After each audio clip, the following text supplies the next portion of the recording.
तो मैं अपने गीत गजलों से, मैं अपने गीत गजलों से उसे पैगाम करता हूँ। उसी की दी हुई दौलत उसी के नाम करता हूँ। उसी की दी हुई दौलत उसी के नाम करता हूँ। दिए का काम है जलना, हवा का काम है चलना। दिए का काम है जलना, हवा का काम है चलना। वो अपना काम करती है, मैं अपना काम करता हूँ। वो अपना काम करती है, मैं अपना काम करता हूँ। वो अपना काम करती है, मैं अपना काम करता हूँ। नमस्कार, मैं इंद्रभूषण सिंह राजपूत आज के इस वीडियो में आप सभी का स्वागत करता हूँ। आज के इस वीडियो में हम चर्चा करने जा रहे हैं एक ऐसे उपन्यास की जिसका नाम है तमस। तमस का मतलब होता है अंधेरा।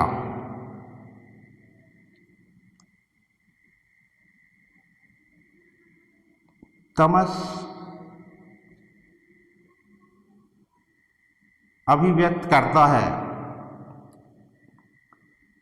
सांप्रदायिक दंगों के बारे में। सांप्रदायिक दंगे जो कि समय समय पर इस देश में होते रहे हैं और उनका एक इतिहास रहा है। उन्हीं दंगों से अभिप्रेरित होकर लेखक भीष्म साहनी जी ने इस उपन्यास की रचना की। यह उपन्यास साहित्य अकादमी पुरस्कार से भी सम्मानित है।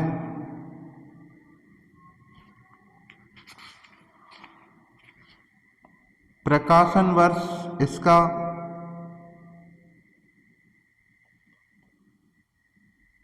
पहला पुस्तकालय संस्करण 1972 में प्रकाशित हुआ।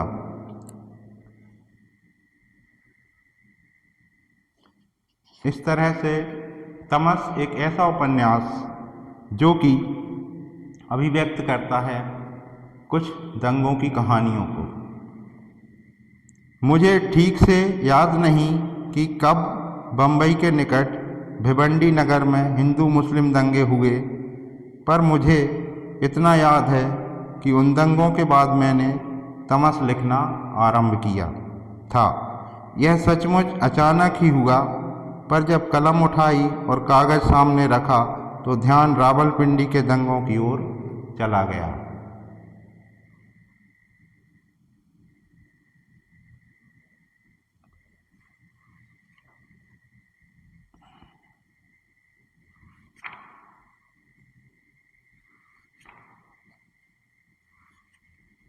तो इस तरह से तमस में सांप्रदायिक दंगे और उनसे होने वाले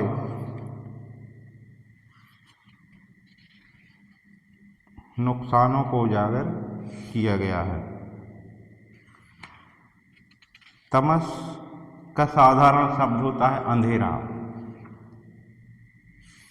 तो इस तरह से इन दंगों को अभिव्यक्त किया है भीष्म साहनी जी ने। हरनाम सिंह इसके एक पात्र हैं।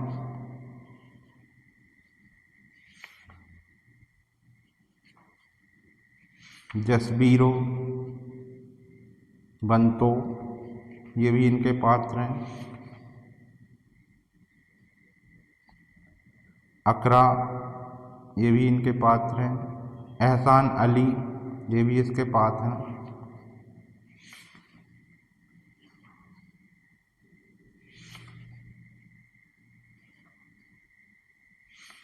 लीजा, रिचर्ड, ये भी इसके पात्र हैं।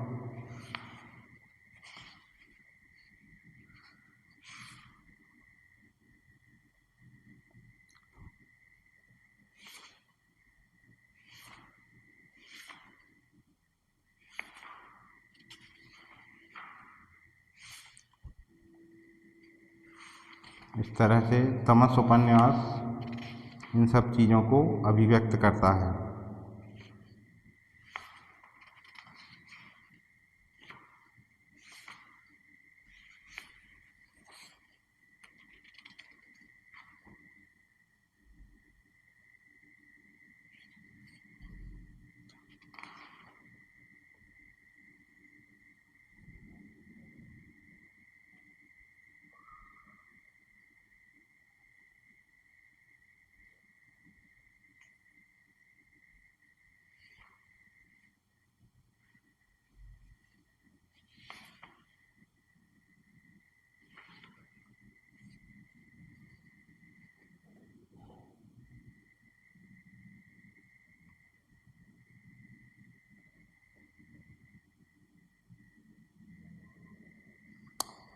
इसमें दो पात्र और हैं, जो कि एक है डिप्टी कमिश्नर रिचर्ड और उनकी पत्नी लीजा।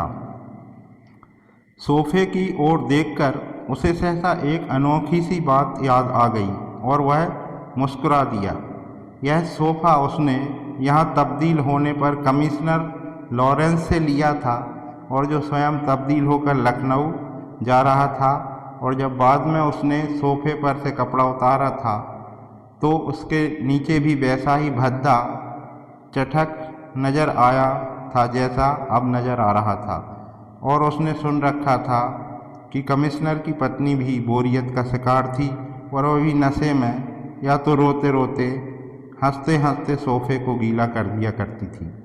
और कमिश्नर भी जगह जगह अपनी तब्दीलियां करवाता फिरता था और अंत में उसकी पत्नी उसे छोड़ गई थी और फौज के एक युवा कप्तान के साथ विवाह कर लिया था। रिचर्ड ने अपनी पत्नी की ओर देखा, फिर सोफे की ओर। इस घर का भी ऐसा ही कुछ हश्र होगा, उसने मन ही मन कहा और लीजा को उठाए हुए उसे बेडरूम की ओर ले चला। बेडरूम तक पहुंचते पहुंचते लीजा जाग गई थी, कुछ नशा भी उतरने लगा था। क्या है रिचर्ड, मुझे कहाँ ले जा रहे हो? तुम्हारा गाउन नीचे से गीला हो रहा है लीजा, मैं तुम्हें तुम्हारे कमरे में ले जा रहा हूँ। पर लीजा ने इस उत्तर को स्पष्ट ग्रहण नहीं किया। लीजा को उसने बिस्तर के पास रखी आराम कुर्सी पर बिठा दिया। खाना खाओगी लीजा? खाना? कैसा खाना? रिचर्ड का मन हुआ उसे दोनों कंधों पर से पकड़कर झंझोड़ दे और वह फौरन जाग जाएगी, पर उसने ऐसा कुछ नहीं किया और दोनों हाथ कमर पर रखे उसे घूरता रहा। लीजा ने छितरे वालों के बीच सिर उठाया। रिचर्ड, तुम हिंदू हो या मुसलमान? यह कहकर वह हौले से हंस दी। तुम कब आए? मुझे पता ही नहीं चला। लीजा ने कहा, तुम दिन का खाना खाने आए हो या रात का? रिचर्ड को क्षण भर के लिए लगा जैसे लीजा व्यंग कर रही है, कि वह इतनी ज़्यादा नशे की खुमारी में नहीं है जितनी बन रही है। इस पर वह उसके सामने पलंग पर बैठ गया और उसके बाजू पर हाथ रखकर बोला, आजकल मुझे बहुत काम है लीजा, तुम्हें मालूम होना चाहिए, बहुत काम है। शहर में अनाज की मंडी जल गई है और देहात में 103 गांव जल गए हैं। 103 गांव जल गए और मुझे पता ही नहीं चला। मैं सोई रही, मुझे पता ही नहीं चला। फिर शिकायत के लहजे में बोली, मुझे बता तो दिया होता रिचर्ड, मुझे जगा कर ही बता दिया होता। इतनी बड़ी बातें हो गई और मुझे तुमने बताया ही नहीं। सो जाओ लीजा, कपड़े बदल कर सो जाओ, तुम्हें नींद आ रही है। तुम मेरे पास बैठो, मैं अकेली नहीं सो सकती। तुम सो लीजा, अभी मुझे बहुत काम करना है। इतने गांव तो जल गए रिचर्ड, अभी भी तुम्हें काम है, अब तुम्हें और क्या काम करना है?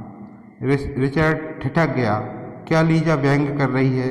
क्या उसके दिल में मेरे प्रति घृणा पैदा होने लगी है जो वह इस तरह की बातें करने लगी है?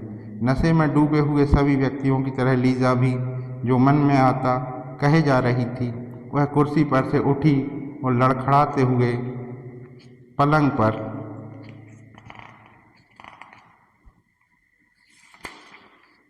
रिचर्ड से सट कर जा बैठी। फिर अपनी बाहें रिचर्ड के गले में डालकर अपना सिर उसकी छाती पर रख दिया। नहीं, यह नफरत नहीं हो सकती, उसने अनजाने में ही यह वाक्य कह दिया होगा। तुम मुझसे प्यार नहीं करते, मैं जानती हूँ, मैं सब जानती हूँ। फिर रिचर्ड के बाल सहलाकर बोली, कितने हिंदू मरे, कितने मुसलमान मरे रिचर्ड, तुम्हें तो सब मालूम होगा। अनाज मंडी क्या होती है। रिचर्ड चुपचाप उसकी ओर देखता रहा। उसकी ओर देखते हुए किसी वक्त रिचर्ड के मन में लीजा के प्रति घृणा का भाव भी उठता। जितना ज़्यादा वह नशा करने लगी थी उतना ही ज़्यादा वह उसके लिए अनाकर्षक होती जा रही थी, मांस का लोथड़ा बनती जा रही थी। इस तरह का रिश्ता ज़्यादा दिन नहीं चल सकता। रिचर्ड की आंखें लीजा के चेहरे पर ठिठक रहीं। लीजा के प्रति उसकी भावनाएं भी स्पष्ट नहीं थीं। इस लड़की से विवाह संबंध बनाए रखे या तोड़ दे, यह सवाल भी अपने कैरियर के संदर्भ में सोचा जा सकता था। इस वक्त उसके कैरियर में एक निर्णायक घड़ी आ पहुंची थी जिसमें एक नाजुक सा संतुलन बनाए रखना बेहद ज़रूरी था। यह देखना निहायत ही जरूरी था कि जनता का असंतोष ब्रिटिश सरकार के विरुद्ध न भड़के। अभी तक उसने सब काम बड़ी समझदारी से और कुशलता से संपन्न किए थे। लोग उसकी ईमानदारी से प्रभावित हुए थे। हर बात सटीक बैठी थी, इसलिए समय लीजा को जैसे तैसे साथ बनाए रखना जरूरी था। उसने आगे झुककर लीजा का गाल चूम लिया। सुनो लीजा, रिचर्ड ने उत्साह से कहा, मुझे कल सैयदपुर जाना है। एक कुएं में डिसइंफेक्टेंट डलवाना है जहाँ कुछ औरतें डूब मरी थीं। तुम भी साथ क्यों नहीं चलती। उधर से हम मोटर में टैक्सिला की ओर निकल जाएंगे। टैक्सिला का म्यूजियम देख लेंगे, क्या कहती हो। वह सारा इलाका बड़ा सुंदर है। लीजा ने उन्नीदी आंखों से रिचर्ड के चेहरे की ओर देखा। मुझे कहाँ घुमाने ले चलोगे रिचर्ड। तुम जलते गाँव की सैर कराओगे। मैं कुछ भी देखना नहीं चाहती, कहीं भी जाना नहीं चाहती। नहीं नहीं, घर में बैठे रहने में क्या तुक है। अब स्थिति बदल गई है, अब तुम घूम फिर सकती हो। रिचर्ड ने उत्साह का स्वांग बनाकर रखा। अब हम एक साथ घूम फिर सकते हैं। यहीं का देहाती इलाका सचमुच बड़ा सुंदर है। उस दिन सैयदपुर में ही फलों के बाग के पास गुजरते हुए मैंने लार्क पक्षी की आवाज़ सुनी थी। इस मौसम में यहाँ लार्क पक्षी मिलता है। मुझे नहीं मालूम था कि इस गर्म देश में भी यह पक्षी रहता होगा। मैं हैरान हो गया। और यह भी तरह तरह के पक्षी मिलते हैं जिन्हें तुम पहले कभी नहीं देखा होगा। एक हल्की सी मुस्कान लीजा के होठों पर आई और रिचर्ड के चेहरे की ओर देखती रही। तुम कैसे जीव हो रिचर्ड। ऐसे स्थानों पर भी तुम नए नए पक्षी देख सकते हो, लार्क पक्षी की आवाज़ सुन सकते हो।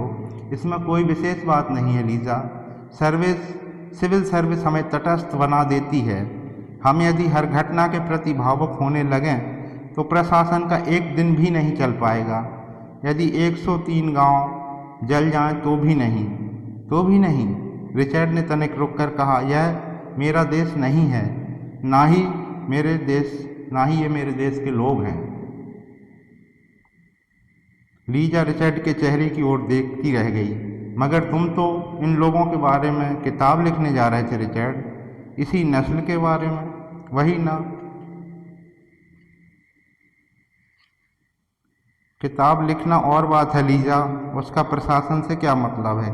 लीजा को फिर से गुमसुम देखकर रिचर्ड बोला, आज मैंने हेल्थ ऑफिसर की पत्नी से कहा कि रिफ्यूजियों के लिए सामान इकट्ठा करे।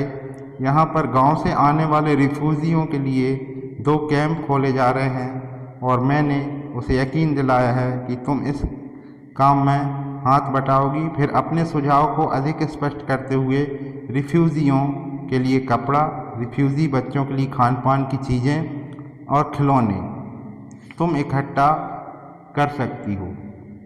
इससे तुम्हें घूमने फिरने का मौका मिलेगा। लीजा फिर चुप रही। रिचर्ड ने फिर झुककर लीजा का गाल चूम लिया और दाएं हाथ से उसके बाल सहलाते हुए बोला, मैं नहीं रुक सकता लीजा, मुझे बहुत काम है। इस वक्त मुझे अपने दफ्तर में होना चाहिए था। और वह उठ खड़ा हुआ। फिर मिलूँगा लीजा, मेरा इंतज़ार नहीं करना और देहात में चलने के लिए सुबह तैयार रहना। हम 8 बजे निकल जाएंगे। और वह कमरे से बाहर निकल गया। लीजा देर तक बैठे खुले दरवाजे की ओर देखती रही। उसके शरीर में सिहरन सी दौड़ गई। कमरा फिर साए साए करने लगा। तो इस तरह से ये ब्रिटिश पात्र हैं जो कि दंगे होने के बाद उस एडमिनिस्ट्रेशन को देखते हैं उसका परिवार है, उसकी पत्नी है, जो कि यहाँ बोरियत महसूस करती है, क्योंकि रिचर्ड दिन रात अपने काम में व्यस्त रहता है और वह प्रशासन के काम को निष्ठुर बताता है और बोलता है कि इसमें हम लोग भावुक नहीं हो सकते।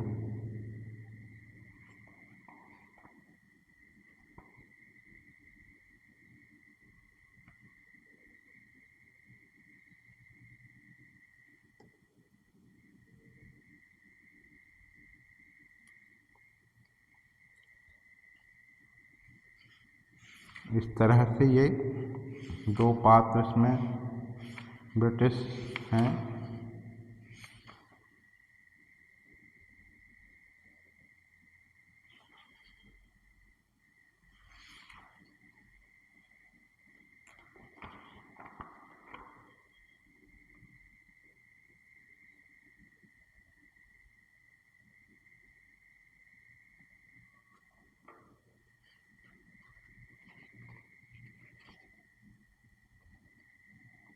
इसका एक पात्र नत्थू है।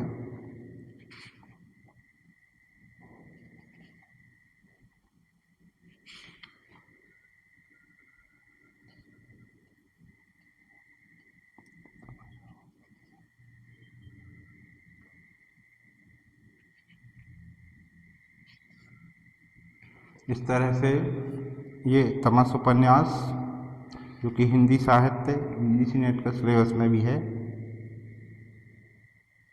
यह दंगों पर आधारित उपन्यास है और दंगे होने के पहले जो माहौल रहता वो दंगे होने पर और दंगे होने के बाद की जो स्थितियाँ होती हैं वो पूरी तरह बदल देती। सबका मानस चेंज, व्यवस्थाएं, राहत बचाव कार्य, शरणार्थी कैंप, ये सब चीज़ें हो जाती हैं।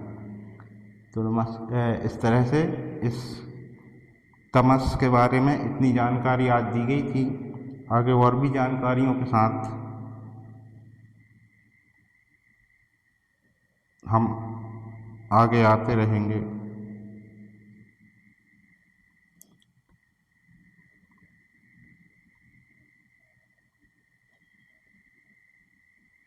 नमस्कार, जय हिंद, जय भारत। Thanks for watching. धन्यवाद।